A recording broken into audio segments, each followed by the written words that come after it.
Elles sont les seules personnes autorisées à toucher les célèbres manuscrits de la mer Morte. Ces 4 femmes, toutes originaires de l'ex-URSS, passent leur journée dans ce petit laboratoire du musée d'Israël à Jérusalem à restaurer les précieux fragments. Parmi eux, le plus vieil exemplaire connu de l'Ancien Testament et quantité de manuscrits en hébreu, en grec ou en araméen, certains datant du IIIe siècle avant notre ère. Une restauration fastidieuse qu'elles accomplissent avec fierté. Je ne considère pas ça comme un travail, mais comme une bénédiction. Lorsque j'ai vu les fragments pour la première fois, mes mains ont tremblé.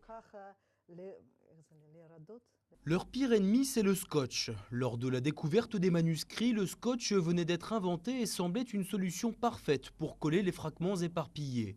Aujourd'hui, machine arrière, le scotch a abîmé les manuscrits, il faut en retirer les moindres particules à la pince à épiler.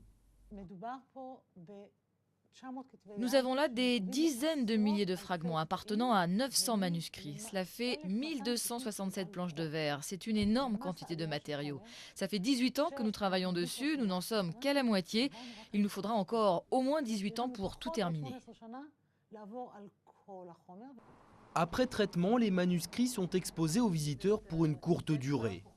Ils rejoignent ensuite la pénombre d'une pièce dont la température et l'humidité rappellent l'atmosphère de la grotte où ils ont été découverts.